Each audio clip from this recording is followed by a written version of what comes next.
Hello everyone, I am very glad that you're joining this story. Subscribe, like and comment.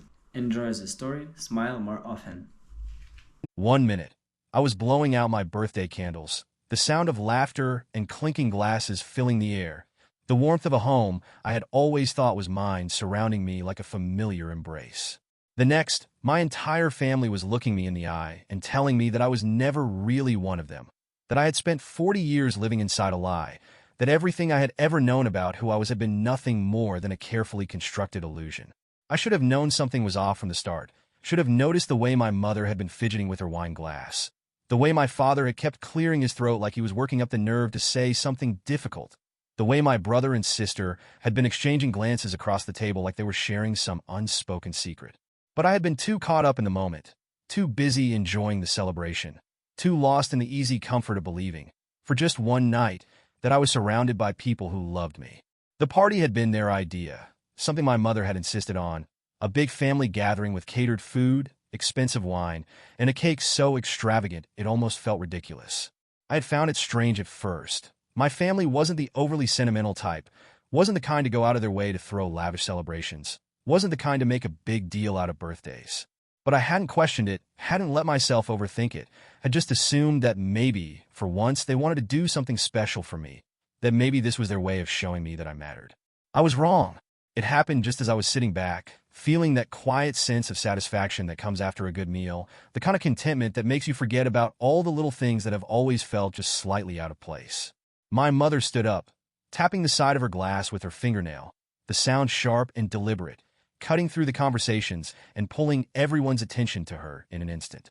I remember the way she smiled at me, that tight, polite smile she always used when she was trying to soften something unpleasant, the same expression she had worn when I was a kid and she had to tell me I wasn't invited to go on family vacations, or when she explained that it was only fair my brother got the bigger room because he was the eldest, or when she insisted that it wasn't personal when I wasn't included in certain traditions that everyone else seemed to be part of.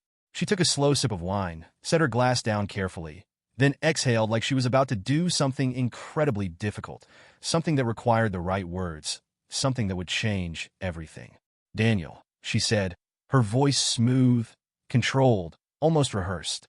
"There's something we've been meaning to tell you." I smiled back at her, still oblivious, still riding the high of the celebration, still too blind to see the edge of the cliff I was about to be shoved off. "Okay," I said easily, waiting for whatever speech she had prepared, expecting maybe some sentimental toast, some heartfelt message about family and love and the importance of sticking together. But instead, she said something that made my entire world stop. "You were adopted," she announced, her tone casual, almost dismissive, like she was commenting on the weather, like she was sharing some minor, unimportant detail that didn't change anything, like she hadn't just shattered the foundation of my entire existence. For a second, I thought I had misheard her, thought maybe the wine had gone to my head, thought maybe this was some elaborate, poorly thought-out joke. I let out a short laugh, shaking my head slightly, waiting for someone to tell me they were messing with me, waiting for the punchline, waiting for the part where they laughed and told me they were just having fun at my expense. But no one laughed. No one smiled. No one said anything at all. I felt my stomach twist, my pulse picking up speed, my hands suddenly clammy against the cool surface of the table. "What?" I asked, my voice quieter now, uncertainty creeping into the edges of my words, a slow, growing dread settling into my chest. My mother sighed, shaking her head slightly, like she was annoyed that I wasn't immediately accepting this information with grace, like I was making this harder than it had to be. "We never wanted to tell you," she continued, her voice still calm, still controlled, still perfectly measured. "But now that you're 40, we feel like it's time you move on. Move on." Like I was some house guest who had overstayed his welcome. Like I was a burden they had finally decided they didn't want to carry anymore. I felt my throat go dry, my mind scrambling for something to hold on to, some explanation that made this make sense, some reason why my family, the only family I had ever known, had suddenly decided that I wasn't part of them anymore. "You're joking," I said finally, my voice strained, my heart hammering in my chest, my entire body tense with the desperate hope that this was all some sick, twisted prank. "This is a joke, right?" But my father just sighed, rubbing a hand over his face, looking more tired than anything else. "It's not a joke, Daniel," he muttered, not even bothering to meet my eyes. "We thought it was better this way. But it's time. You're old enough to stand on your own." I felt the blood drain from my face, felt something inside me crack, felt the weight of something irreversible pressing down on me like a lead blanket. "You're kicking me out?" I asked, my voice barely above a whisper, my fingers gripping the edge of the table like I needed something to anchor me to reality. "We just think it's best for everyone," my brother chimed in, his voice casual, unconcerned, like this wasn't a big deal, like my entire world hadn't just been turned upside down. "You've always been different, and now that we're all getting older, it just doesn't make sense to keep pretending you're one of us." Pretending. I looked around the table, at the faces of the people I had spent my entire life loving, trusting, believing in. But all I saw were strangers. Strangers who had never truly seen me as one of their own. Strangers who had known this secret for decades and never once thought I deserved the truth. Strangers who were throwing me away like I was nothing. I pushed back from the table, my chair scraping against the floor, my hands shaking as I stood up, as I took one last look at the family I had spent my entire life believing in, as I realized that I had never really belonged here at all. And then, without another word, I walked out the door. Because if I wasn't really their family, then they sure as hell weren't mine. The cold air hit me the moment I stepped outside, a sharp contrast to the warmth of the house I had just walked away from, the house I had spent my entire life believing was mine, the house that just minutes ago had felt familiar and safe before it had transformed into something foreign, something I no longer recognized. My hands were still shaking, my breath coming in short, uneven bursts as I tried to process what had just happened, as I tried to wrap my mind around the fact that the people I had called family had just discarded me like I was nothing. I had expected someone to follow me, expected my mother to come rushing out, her voice filled with regret, expected my father to at least try to explain, expected my brother or sister to crack a joke, to say it was all just some cruel prank, some ridiculous test to see how I would react. But the door behind me remained shut, the laughter inside the house continuing like nothing had happened, like they had just removed an old, broken piece of furniture from the room and could now enjoy the rest of the evening without the inconvenience of my presence. I stood there for a moment, my fingers clenching into fists, my body stiff with the kind of tension that only comes when you realize everything you thought was true had been a lie, when you realize that the people who were supposed to love you unconditionally never really saw you as one of their own. And then, before I could stop myself, before I could give in to the part of me that wanted to just walk away and never look back, I turned around, marched up the steps, and pounded on the door, the force of my anger rattling through my entire body. The door swung open, and my brother stood there, looking at me with the same bored, indifferent expression he had worn during dinner, the same expression he had worn when he told me, so casually, so effortlessly, that I had never really been part of this family. His eyes flicked over me like I was a stranger standing at his doorstep, like I was someone asking for something I didn't deserve, like he had already erased me from his life. I pushed past him, stepping back into the house, my pulse hammering in my ears, my voice tight with barely contained rage as I turned to face the people who had just ripped my world apart. "I want answers," I said, my voice shaking, but not with fear, with fury. "I want to know why, after 40 years, you suddenly decided that I don't belong here." My mother sighed, rubbing her temples like she had a headache, like this entire conversation was nothing more than an inconvenience, like she had already moved on from the weight of what she had just done. "Daniel," she said, her tone soft but firm, the same voice she had always used when she was trying to gently push me aside. "There's no need to make this harder than it has to be." I let out a short, bitter laugh, shaking my head as I felt my chest tighten, as I felt the reality of the situation press down on me with an unbearable weight. "Harder?" I repeated, my voice rising slightly. "You just told me I was adopted. You just told me I'm not part of this family. You just threw me away like I was some temporary guest who had overstayed his welcome. And you think I'm the one making this harder?" My father, who had been silently nursing his drink, finally looked up, his expression unreadable, his gaze cool and detached, the way it had always been whenever I had tried to reach for something more, for some kind of connection, for some kind of reassurance that I was wanted. "You were lucky to be here this long," he said, his voice even, as if he actually believed it. "We gave you a life, Daniel. We gave you a family. We gave you a home. And now it's time for you to stand on your own." I felt something in my chest crack, something deep, something that had been holding me together for years, something that had always told me that no matter what, these people were my family. But now, standing there, looking into the faces of the people who had raised me, I realized they had never truly been mine to begin with. I turned to my brother, searching his face for some kind of explanation, for some sign that maybe, just maybe, this wasn't what he wanted.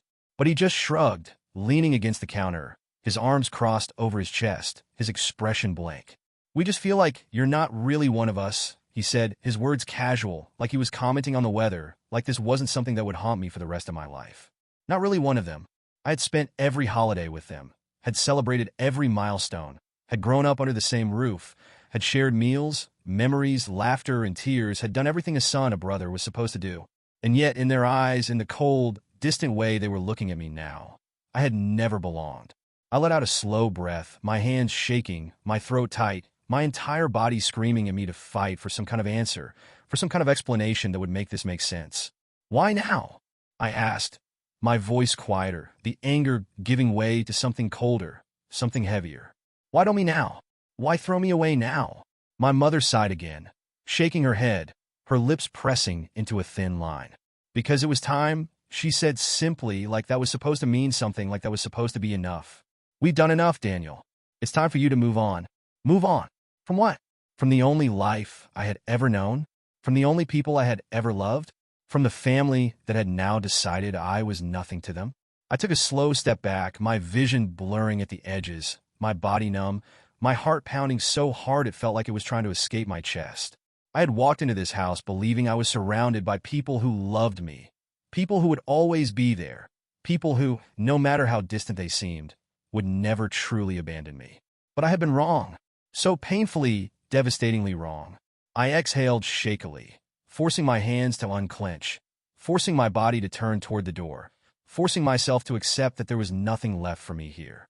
Fine, I said, my voice hollow, my steps slow as I walked toward the exit, toward the cold night air, toward the nothingness that now waited for me on the other side. If I was never part of this family, then you sure as hell were never mine. No one stopped me. No one called after me. No one told me they were sorry. And as I stepped out of the house, leaving behind everything I had ever known, I realized that I had not just lost my family that night. I had lost the illusion that they ever cared in the first place. The days that followed felt like moving through a thick fog, each moment blending into the next, time stretching and folding in on itself, until I wasn't sure if I had been sitting in the same spot for hours, or if I had wandered aimlessly through the city without realizing it. My mind kept circling back to that night, to the way my mother had spoken so casually, to the way my brother had dismissed me like I was nothing, to the way my father had looked me in the eye and told me I was lucky they had kept me around as long as they did. I kept replaying their words, kept trying to find some crack in their logic, kept hoping I had misheard something, that maybe, just maybe, there was some explanation that would make all of this make sense. But there wasn't. There was no reason beyond the simple, brutal truth that they had never really seen me as one of them, that I had spent my entire life desperately clinging to the idea of a family that had never truly existed in the first place. I had spent years bending over backward, making sacrifices, showing up when they needed me, being the person they could rely on. And for what? To be discarded like some unwanted relic the moment they decided I had outlived my usefulness. I barely ate. I barely slept. I barely existed in those days after. And then, somewhere in the haze of my grief and confusion, I found myself thinking about my grandfather. My grandfather had always been different from the rest of them, quieter, more thoughtful, less concerned with appearances and more interested in making sure I knew I was valued, that I was seen, that I was wanted. I remembered being a child and sitting in his study, surrounded by books that smelled of old paper and dust, listening to him tell me stories about his life, about the things he had learned, about the importance of standing up for yourself even when it felt like the world was trying to knock you down. And then, just as suddenly as the memory surfaced, so did something else, a realization, a small detail I had never paid much attention to before, something that suddenly felt impossibly important. His study, his office, a place filled with papers no one had touched since the day he died. No one had ever cleared it out. No one had ever gone through his belongings. No one had ever bothered to dig through the mountains of documents and folders that had been left behind. And if there were any answers to be found, any clue as to why my family had suddenly decided I was no longer one of them, maybe they were hidden somewhere in that room. The idea lodged itself in my mind, something solid to cling to in the storm of my thoughts, something that felt like movement, like a purpose, like a step toward understanding the mess my life had suddenly become. So, for the first time since that night, I stopped feeling sorry for myself. And I started searching for the truth. The house was empty when I got there, the same house I had been thrown out of, the same house I had grown up in, the same house that, until recently, I had foolishly believed was home. My mother had always hated my grandfather's study, had never bothered to step foot in it if she didn't have to, had always complained about the smell of old books and leather, and the way he kept stacks of paper piled up like he was afraid to throw anything away. That meant no one had touched it. That meant whatever was in there was exactly as he had left it. I pushed the door open, the familiar creak of the hinges echoing in the silence, dust motes swirling in the slanted light filtering through the heavy curtains. The room smelled exactly the same as it always had, like history, like ink and aged paper, like the past frozen in time. My eyes swept over the cluttered desk, over the shelves lined with worn leather-bound books, over the framed photos of a man who had always made me feel like I mattered. And then I saw it, the locked box. It sat on the corner of his desk, small and unassuming, a metal box with a tarnished brass latch, something that looked like it had been forgotten, overlooked, hidden in plain sight. My pulse quickened as I reached for it, my fingers tracing over the cool metal, my mind racing with the possibilities of what could be inside. I searched the desk for a key, my hands rifling through drawers, through old receipts and letters and notes scribbled in my grandfather's familiar handwriting. And then, finally, buried beneath a stack of old bank statements, I found it. A single brass key, small and unremarkable, but heavy with the weight of whatever it was about to unlock. I slid the key into the lock, my breath catching in my throat, my hands suddenly unsteady as I turned it, as I felt the mechanism click, as the lid creaked open to reveal a stack of neatly folded documents. At first, I didn't understand what I was looking at. Legal papers, letters with official seals, financial records, and then, my name, bold, clear, unmistakable. I reached for the top document, my eyes scanning the words, my mind struggling to keep up, my heart pounding so hard I could feel it in my throat. It took a moment for the meaning to sink in, for the reality of what I was reading to settle into my bones, for the truth to punch through the fog of grief and anger that had consumed me for days. It was a will, my grandfather's will, and everything, his house, his land, his savings, had been left to me, not to my father, not to my brother, not to my mother, to me. I let out a slow breath, the weight of it pressing down on me, the realization settling in, the puzzle pieces snapping into place one by one. They hadn't thrown me out because I was adopted.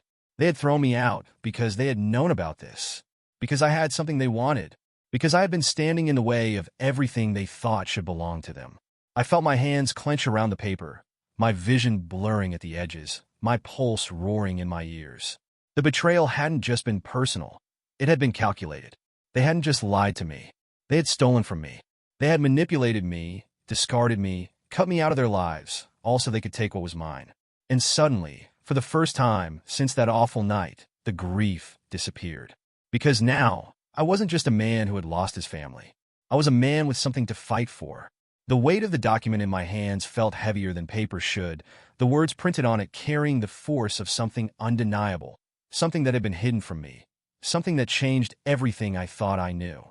My eyes traced over the lines again and again, my mind struggling to keep up with what I was reading, my pulse pounding in my ears as the truth sank in deeper with every second that passed. My grandfather had left everything to me. Not to my parents, not to my brother, not to my so-called family, to me. The house I had grown up in, the land stretching beyond it, the money, the investments, every last thing he had built over his lifetime, it was all mine. My fingers tightened around the edges of the paper, my breath unsteady as realization crashed into me like a wave, pulling me under, drowning me in the sheer audacity of what had been done to me. They had known. They had known about this will, had known exactly what my grandfather wanted, had known that, in his eyes, I had been the only one worthy of carrying on his legacy. And instead of honoring that, instead of respecting his wishes, instead of acknowledging that I had been the one he had trusted the most, they had chosen to bury the truth, to twist the narrative, to turn me into an outsider, so they could take what wasn't theirs. The betrayal hadn't been about me being adopted. It had been about greed.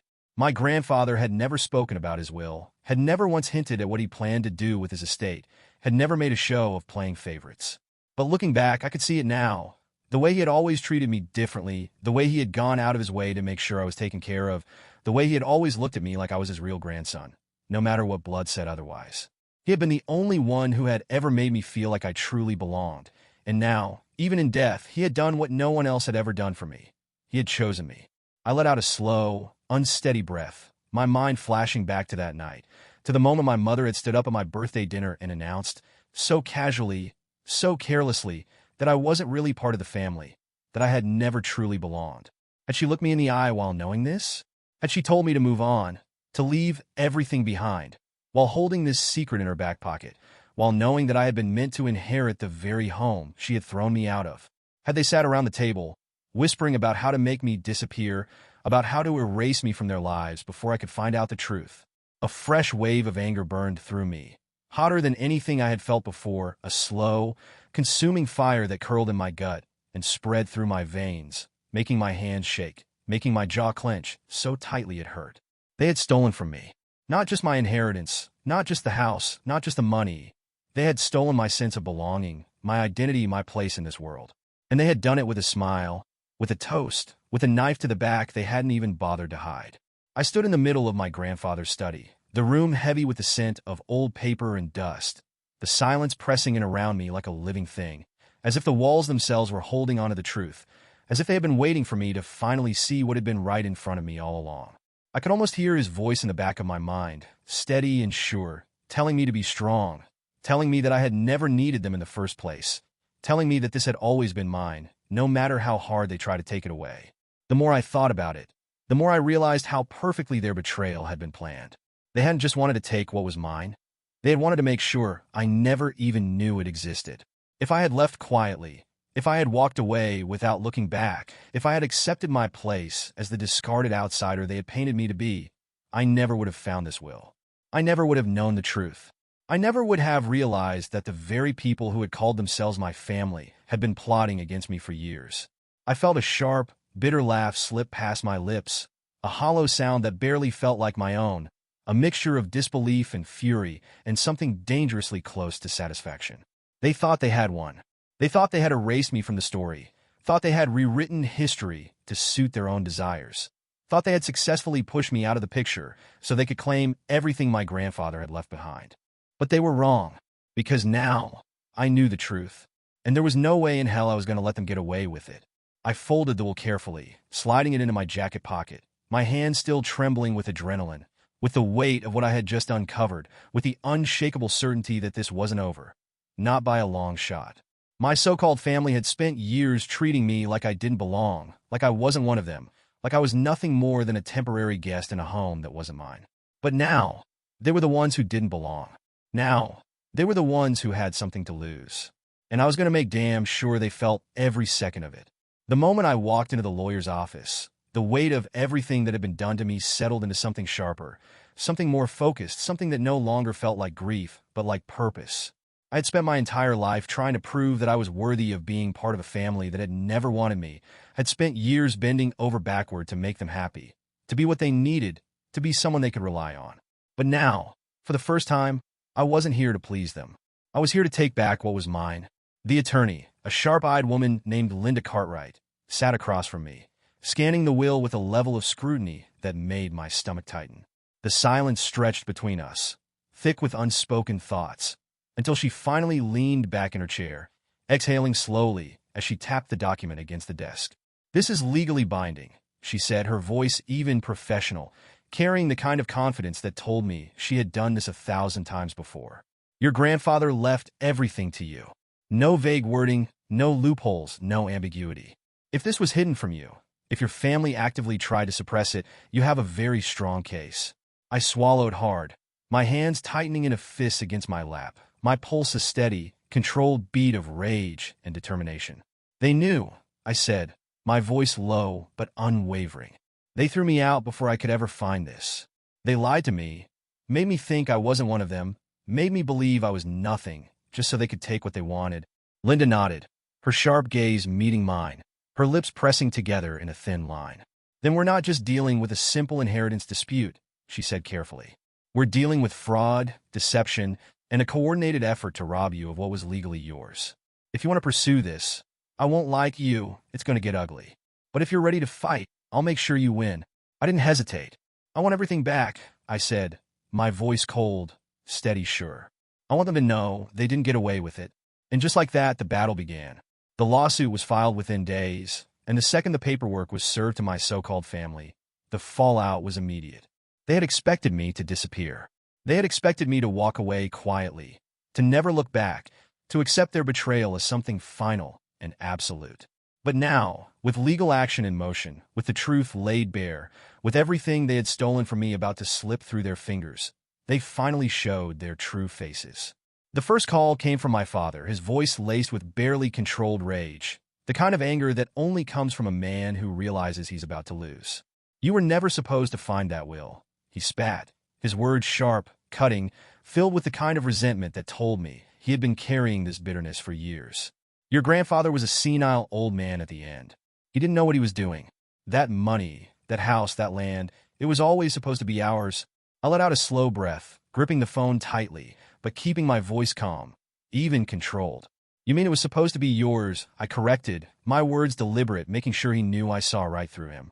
"But it wasn't. It was mine. He made sure of that, and you knew it. That's why you lied. That's why you threw me away. You knew this would come out eventually, and you tried to get rid of me before I had the chance to fight back." Silence. For the first time, my father had nothing to say. And then, after a long pause, he muttered something under his breath before hanging up on me, leaving the air buzzing with the remnants of his fury. The next message came from my brother, his words dripping with entitlement, with the same arrogance he had always carried, the same belief that he was owed something just because he had always gotten his way. "You think you can take this from us?" He sneered, his voice low and cold, like he was trying to intimidate me, like he still thought he held some kind of power over me. "You think some lawyer is going to change what we all know is right? You're nothing, Daniel. You always were. And no piece of paper is going to change that." I didn't respond. I didn't need to, because I knew the truth. And soon, the courts would know it too. The only person who didn't call was my mother. No anger. No excuses. No attempts to manipulate me into backing down. Just silence. And somehow, that was worse than anything. The first court hearing came faster than expected. And as I sat in that room, surrounded by the same people who had so easily discarded me, I felt something shift inside me. A realization, a moment of clarity, an understanding that no matter what happened next, I would never see them as my family again. My father sat stiffly at the table, his jaw clenched, his hands curled into tight fists, his rage barely contained beneath a thin veneer of forced composure. My brother looked restless, his leg bouncing, his fingers drumming against the polished surface, his confidence flickering at the edges as he avoided looking in my direction. And my mother, she looked tired, not angry, not defensive, not even ashamed, just exhausted, like she had known this was coming all along, like she had finally accepted that there was no way to undo what had been done. The judge reviewed the documents, his expression unreadable as he flipped through the pages, his eyes scanning every carefully written line, every signature, every legal confirmation that proved without a doubt that my grandfather's estate belonged to me. The room was silent, the tension thick, the truth settling over them like a noose tightening around their necks. And then, finally, the judge spoke. "This will is clear, legally binding, and leaves no room for dispute," he said firmly, his voice echoing through the courtroom. "The assets in question belong to Daniel Calloway. This case will proceed accordingly." I watched as my father slumped back in his seat, his mouth pressing into a thin, furious line, his carefully constructed world crashing down around him in real time. My brother muttered a curse under his breath, his hands shaking, his confidence finally shattering into something ugly, something desperate. And my mother?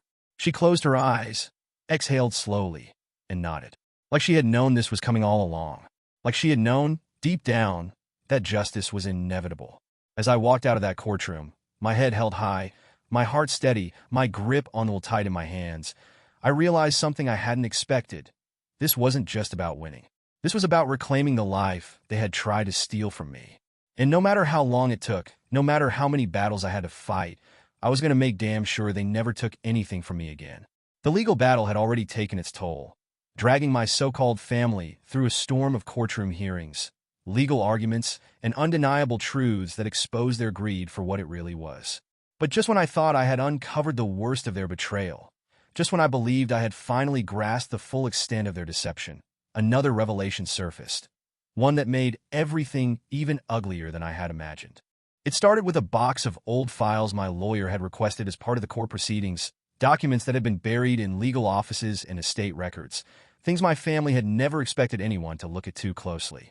Linda, my attorney, sat across from me in her office, flipping through page after page, her face tightening with each document she examined, her eyes narrowing with something that almost looked like disgust.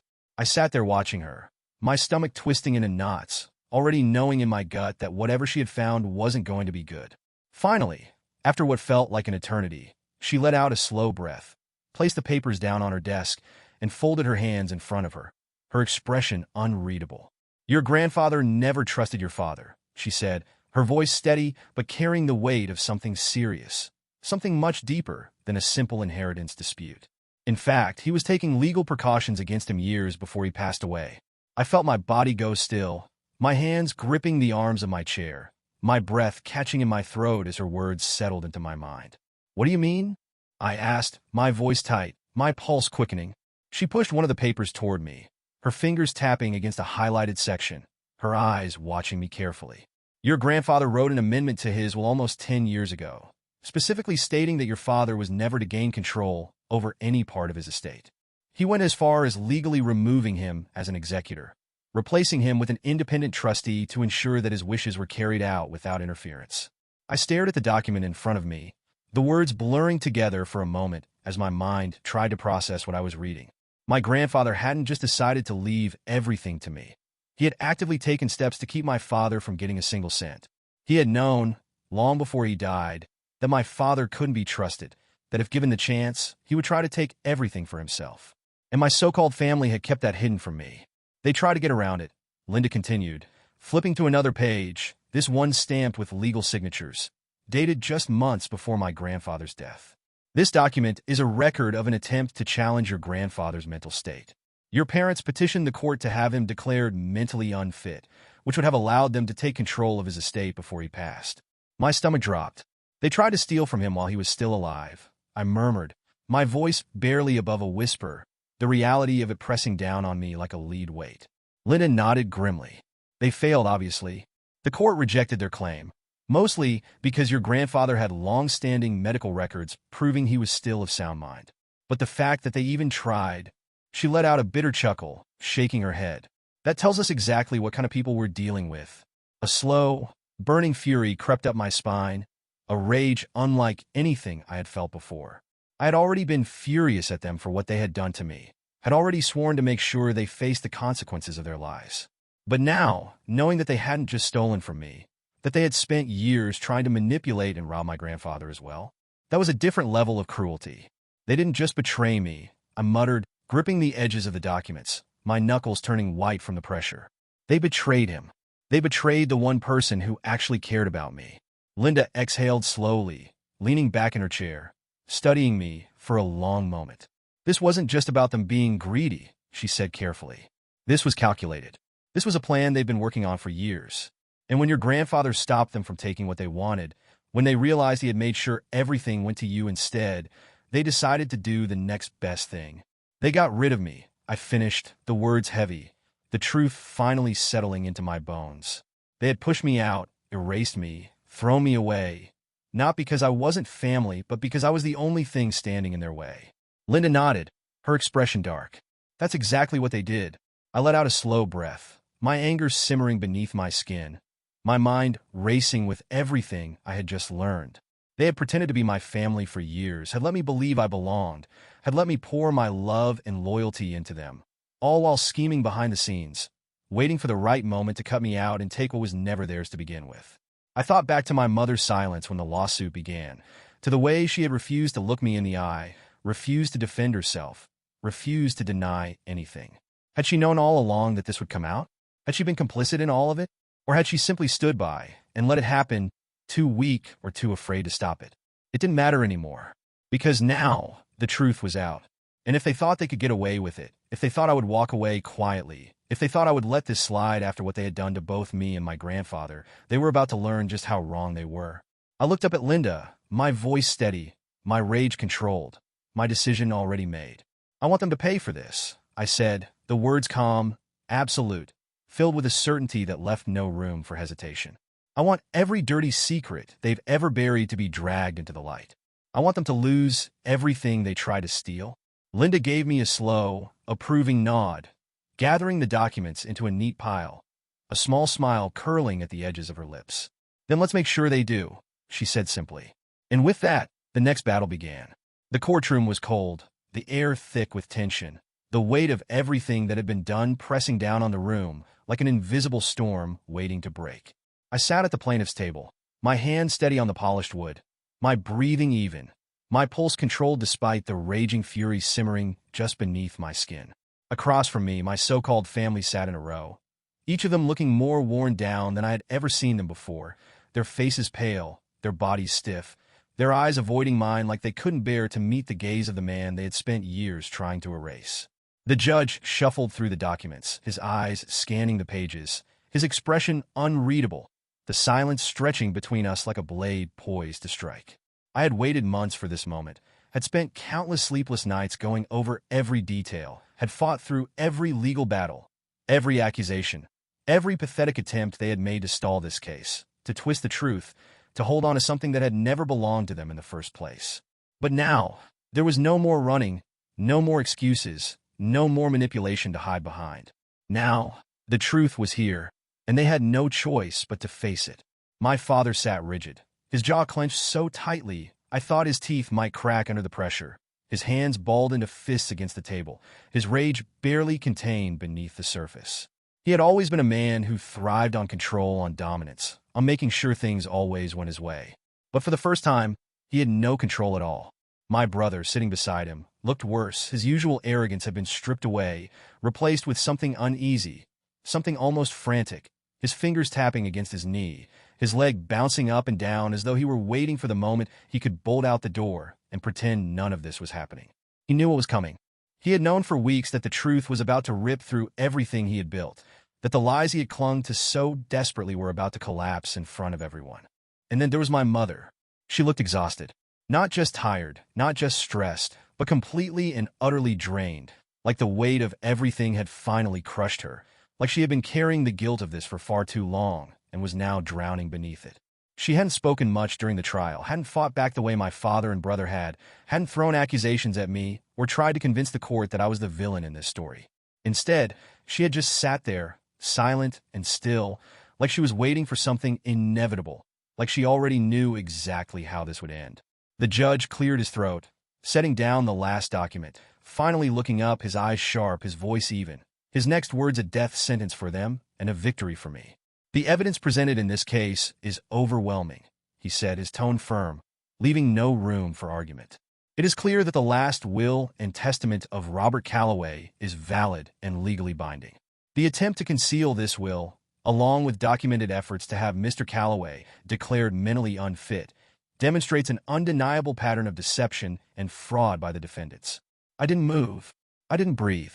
I just watched. Watched as my father's hands tightened around the edge of the table, his knuckles white, his entire body shaking with unfiltered rage. Watched as my brother's face drained of all color, his mouth parting slightly like he wanted to protest, but couldn't find the words, like the truth had finally hit him in a way he hadn't been prepared for. Watched as my mother finally looked up, her eyes filled with something I couldn't quite place. Regret, maybe, or sadness, or something else entirely. And then the judge continued. This court officially recognizes Daniel Calloway as the rightful inheritor of his grandfather's estate. The claims made by the defendants to dispute this inheritance have been deemed fraudulent and are hereby dismissed. It was over. I had won.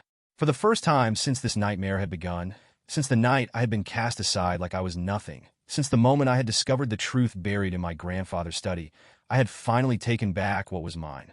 But my father wasn't done. His hand slammed against the table as he shot up from his seat, his face contorted with fury, his voice booming through the courtroom before anyone could stop him.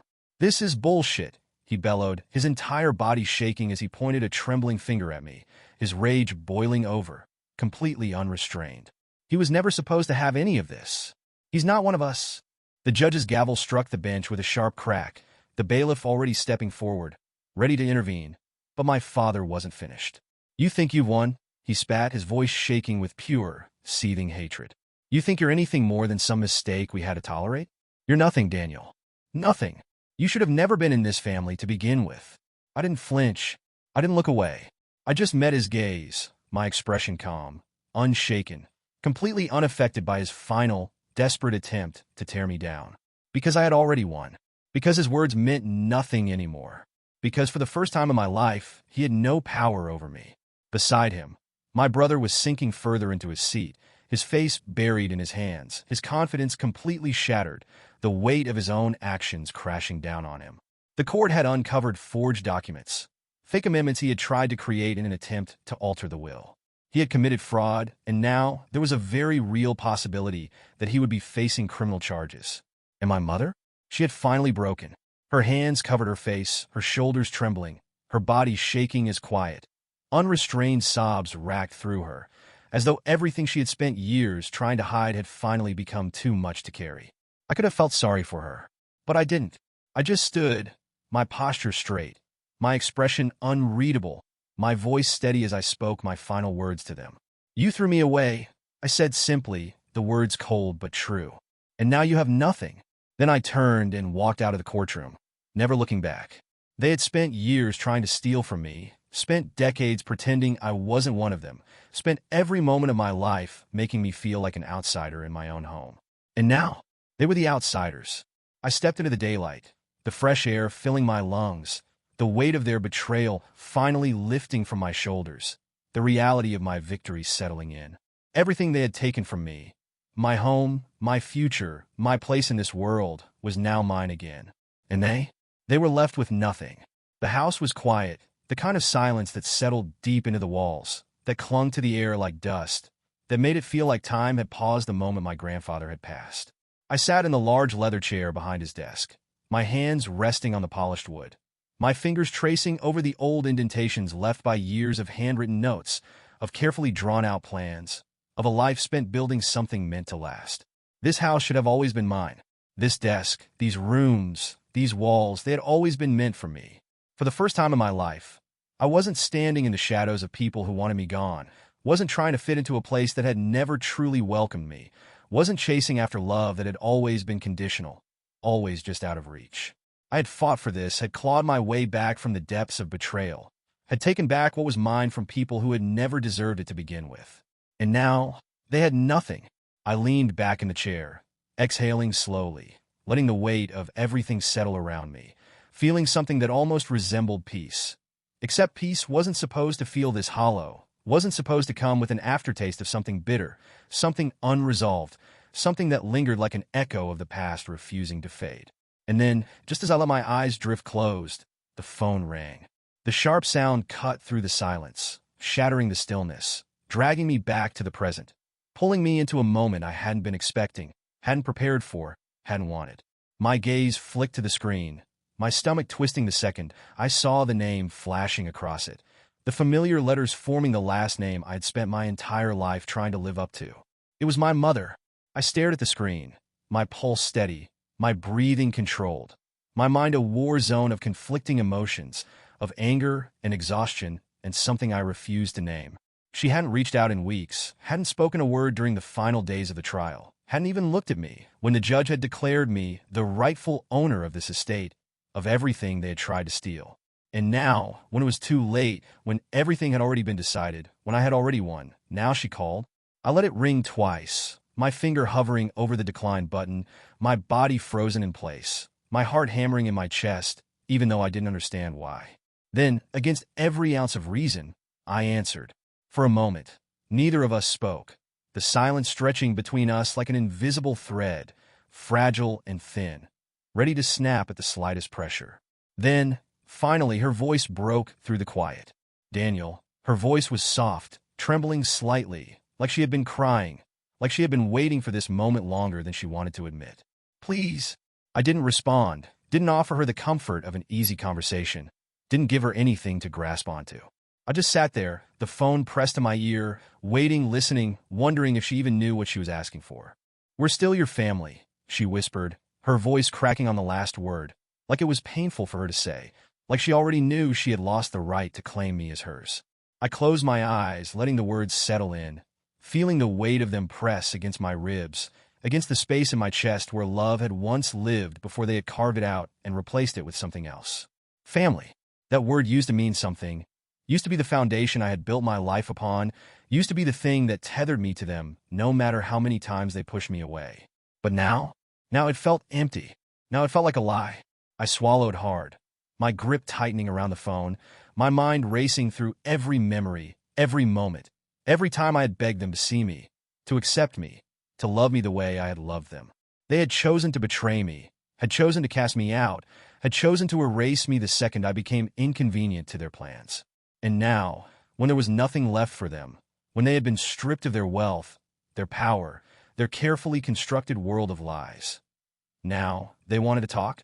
I opened my mouth, then closed it again, the words tangled in my throat, the decision hanging in the air between us, thick and suffocating. Did I forgive her? Did I let her back in? Did I let them back in? Or did I finally let them go? The question lingered unanswered, the silence stretching once more, filled with something unresolved, something unfinished, something that neither of us knew how to break. And then, the screen fades to black. Should he forgive them? Or should he leave them in the past? The answer? That's not for me to decide. That's for you.